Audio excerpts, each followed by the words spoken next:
आज की इस कलयुग में हम दरबार में जाते हैं। हमारा दरबार कौन सा है? नगली दरबार। अब हमारी और आपकी जिम्मेदारी क्या बनती है? नगली दरबार की शान शौकत को बढ़ाए रखना, आन बान शान को बनाए रखना, ये तो हमारी जिम्मेदारी, आपकी जिम्मेदारी है। क्योंकि हमारे कौन बैठे हुए? बड़े पिता बैठे हुए, हमारे परमेश्वर बैठे हुए हैं, भगवान बैठे हुए हैं। हम बहुत सारी संबोधन करते हैं अपने गुरु महाराज जी के लिए, मेरी सच्ची सरकार है, हम कहते हैं बहुत सारी, लेकिन दरबार में जाते हैं अपनी स्वार्थ की भस्मीभूत होकर के क्या करते हैं? हम जाकर के हमें इतना बता दिया कि हमें वहां स्नान करना है, चलो जी कर लिया। वहां की मान मर्यादा क्या है उसका कोई दिमागी मैटर नहीं है। ये गुनाह है हमारे, हम जहां से अच्छाई लेने की कोशिश करते हैं वहां गुनाह बन जाते हैं। अब वो करता कौन है? हम करते हैं।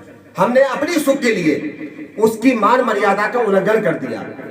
बहुत सारी लोग जाते हैं वहां पर, दरबार में जाएंगे, वहां स्नान घर बने, आपके लिए गुरु महाराज जी ने इतनी अच्छी फैसिलिटी की व्यवस्था स्नान के लिए कर रखी है, लेकिन वहां पर भी हम गंदगी छोड़ के चले आते हैं। क्या हमने अपना भला करने के लिए कार्य किया?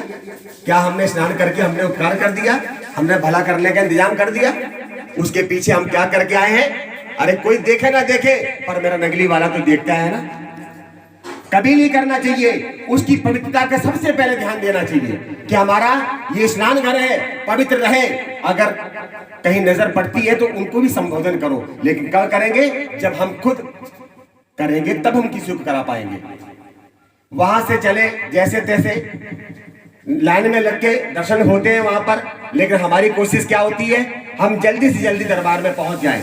हम उल्टा सीधा ग्रिल फान के जाएंगे, किसी को ठोकर मार के जाएंगे, किसी को वेदना दे के जाएंगे। संतों की तक की बात नहीं मानते। अरे संत तुम्हारी फैसिलिटी के लिए, तुम्हारी व्यवस्था के लिए, तुम्हारी कोई आहत ना हो जाए, आपको कहीं दिक्कत ना हो जाए, इसलिए वो व्यवस्था की जाती है। पर उसमें भी छलांग कूद करके, अब्बे तब्बे बोल करके, कुटिल वचन बोल करके और आगे खड़े हो जाते हैं, तो लगता है कि आप पर कृपा हो जाएगी। कृपा नहीं होने वाली प्यारे भक्तों, ये मेरा अपना मैं अनुभव बता रहा हूँ। आज मैं आपको सत्संग नहीं सुनाऊंगा, आज आपको ये बातें बताऊंगा, सत्संग तो अपने आप हो जाएगा।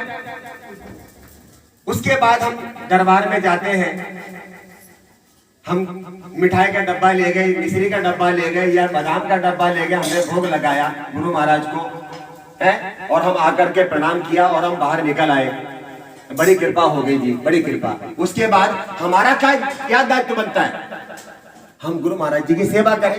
पर चलिए कोई बात नहीं, अगर आपने सेवा नहीं कर पाई, आपको सेवा नजर नहीं आई, तो उसमें भी कोई खता नहीं है, कोई भी खता नहीं है।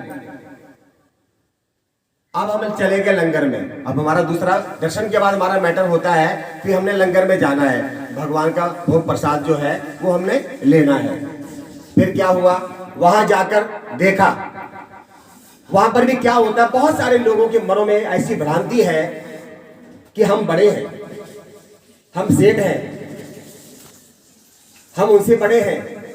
क्या होता है कि जो संतों के लिए मेज और बेंच पड़ी हुई है बैठने के लिए, संतों के लिए है, और उनके लिए है जो शरीर से भाई पैरों से स्वस्थ नहीं रहते हैं, उनके लिए भी उनको तकलीफ ना हो, वो आराम से बैठ करके वहां भोजन करें। लेकिन वहां क्या होता है प्यारे भक्तों, ये हमारी अपनी कमी है। हम जाएंगे वहां ये नहीं देखेंगे कि बुजुर्ग नीचे बैठे हुए हैं, हमारे संत महापुरुष। अरे आपके घर में जब संत आते हैं तो आप कहां बिठालते हैं? आप बोलिए, कहां बिठालते हैं? चौकी पर बिठालते हैं ना। और आप कहां बैठते हैं? आप कहां बैठते हैं? जमीन पे बैठते हैं, चरणों में बैठते हैं कि मेरे घर संत आए हैं और हमें उनके चरणों में बैठना है। और गुरुजन को चौकी पर बिठाते हैं और फिर उनकी सेवा करते हैं। और दरबार में जाकर के संत बुजुर्ग नीचे बैठे हुए हैं, हम जाकर के जबरदस्ती, हम ठीक है, स्वस्थ हैं, बढ़िया हैं, हम जाकर के बेंच पर बैठ करके और भोजन करते हैं। तो क्या वो भोजन अच्छा काम करेगा? करेगा भैया? नहीं करेगा ना। क्यों?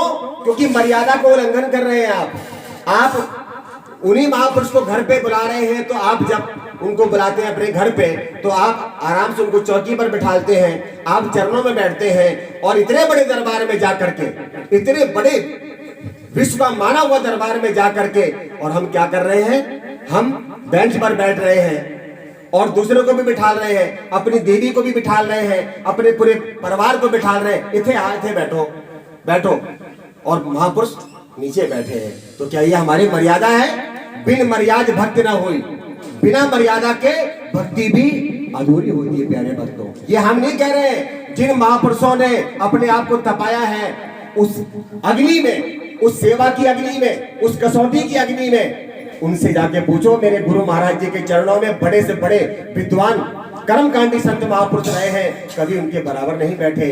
आज हम चाहते हैं कि मुझे भक्ति मिल जाए, पूर्ण रूपे नहीं मिल सकती प्यारे भक्तों। उसके बाद मैं कई बार देखता रहा, मैंने कई लोगों को बोला भी, मैंने भैया आप नीचे बैठ जाओ, आप तो ठीक हैं, वो माता खड़ी है, उनको वो बैठ जाए। नहीं मैं नहीं बैठ सकता।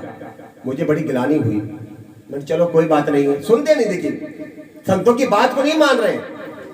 एक दिन मैंने ट्राई किया, देखो मैं बता रहा हूं अपना गुनाह, मैं भी थोड़ा बैठ के देख, मैं भी आज तक दरबार में भोजन करते समय हम टेबल पे नहीं बैठते हैं। क्यों बैठेंगे? मेरे बुजुर्ग बैठेंगे, मेरे महापुरुष बैठेंगे जो नीचे नहीं बैठ पाते। लेकिन हमने एक दिन 5-10 दिन बाद मेरे को दिमाग में बात लग गई। उस बच्चे ने जब मेरी बात नहीं सुनी कि नहीं मैं नहीं बैठ सकता, मैंने कही तो नहीं माना वो। फिर हमारे सामने एक सीनियर संत खड़े थे, स्वामी अगम सन्नानंद जी महाराज। मैंने, क्योंकि मैं अपने आप को छोटा समझता हूँ, छोटा समझा, मैंने कहा चलो भी इनसे कह देते हैं। मैंने कहा स्वामी जी ये बच्चे दोनों तीनों बैठे हुए हैं, यंग है, और फिर भी ये नहीं वहां नहीं बैठ रहे, यहाँ बैठ खा रहे हैं, ये संतों की जगह है। जब उन्होंने थोड़ा डांट के बोला, मुझसे नहीं बोला गया, मेरी शैली नहीं है, उन्होंने थोड़ा डांट के बोला, तब जाकर के वो बच्चे वहां से खड़े हुए। लेकिन हमारे दिमाग में वो बात सेट हो गई कि मैंने उनको टोका, सही नहीं टोका, गलत नहीं, मतलब मुझे अजीब सा लगा कि हमने नहीं करना चाहिए था। लेकिन अगर नहीं करेंगे तो हम वहां के सेवादार हैं, हम चाकर हैं वहां के, कोई बात नहीं है। एक दिन 5-10 दिन के बाद बड़े लंगर में फिर पूर्णमासी का पर्व आ गया और सब लोग भोजन करके चले गए। मैंने देखा वहां फिर भी ऐसी व्यवस्था है खराब हो रही, फिर ऐसी खराब हो रही। वो कौन कर रहा है? हम और आप कर रहे हैं खराब, और हम और आप ठीक कर सकते हैं। एक दिन जब सब लोग खा के चले गए तो मैंने ट्राई किया कि चलो अब यहाँ कोई संत तो नहीं है, अब चलो हम थोड़ा बैठ के देखते हैं इसमें क्या आनंद आता है भाई लोगों को, हम भी तो देखें, क्या पता हमें भी आनंद आ जाए। हम जा करके बहन जी बैठ गए बेंच पर और हमने कहा भाई भोजन लाओ। भोजन भी आया, लेकिन मुझे खाने का मन नहीं किया भोजन, मुझे बड़ा अजीब सा लगा। मैंने कि हाय कैसा लग रहा है यहाँ भोजन करने में। एक संत आकर के बुजुर्ग नीचे बैठ गए और जब वो बैठ गए तो मुझसे रोटी खाई नहीं गई। मैं वहां से उठा और पट्टी पर बैठ गया। पट्टी पे बैठने के बाद हमसे भोजन खाया गया। मैं ये सोचता हूँ कि जब मुझसे नहीं खाया गया, मैं सन्यासी हूँ दरबार का, मैं नौकर हूँ दरबार का, मैं चाकर हूँ दरबार का, मैंने ट्राई की तौर पे वहां बैठा, जब मुझसे रोटी नहीं खाई गई, लोग कैसे बैठ के खाते होंगे, लोगों का कैसे भला होगा। जब हमारे लिए मतलब हमें लगा कि मेरा भला नहीं हो पाएगा, मैंने एक गुनाह तो कर ही दिया, ये तो नोट हो गया भगवान के खाते में, और मुझसे हालत खराब हो गई, मेरे पसीने तक निकल आए। मैं तुरंत वहां पर